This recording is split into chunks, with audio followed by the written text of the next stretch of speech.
Two Catholic priests and 3 Orthodox Jewish congregants are suing New York's governor, the state's attorney general, and the mayor of New York City for civil rights violations. The lawsuit brought against Governor Andrew Cuomo, Mayor Bill de Blasio, and Attorney General Letitia James says they have, quote, selectively enforced social distancing guidelines during the COVID-19 pandemic.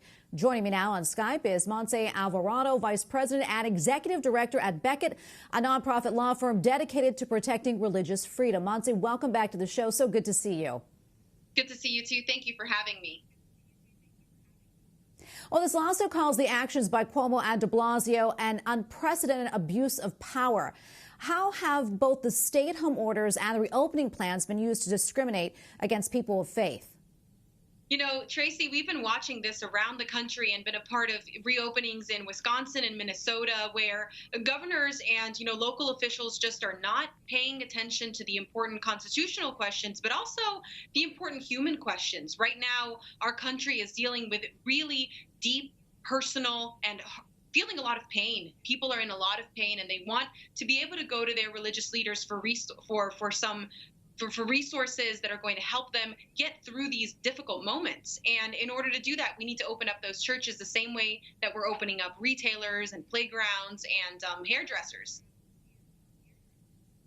Yeah, and this suit points out the double standard between the way religious services and the protest in response to the death of George Floyd are being handled. Can you talk a little bit more about that? And is there one example that really stands out in your mind? I have to tell you that having de Blasio on that lawsuit brings back some of the horrible comments that he made in the beginning of this pandemic and this crisis in our country when everyone was sheltering in place and trying to be very careful. He was really going after the Jewish community, being very specific about targeting them for wanting to very safely get together when you saw people on the streets trying to commemorate the passing of a leader in their community, and they were in masks and in gloves. If you take a picture of that moment when people were trying to gather in a very painful moment in time for their specific community, and then you contrast it with the picture of the protests around the country when we are dealing with this, very, very painful issue for a lot of members of our community and for anyone who would say that they're part of a racial minority, having them kneeling and part of processions and part of moments of silence, which we know are moments of prayer where when we're praying for healing in our country. When you contrast those kind of gatherings with the gatherings that were being targeted by de Blasio early in the pandemic, you really see that he is making prudential judgments. He is choosing the kind of exercise and the kind of speech that he wants to endorse, and that's unconstitutional. As we mentioned before, too, the plaintiffs in this case are Catholic priests. How have the restrictions affected them and Catholics during this time?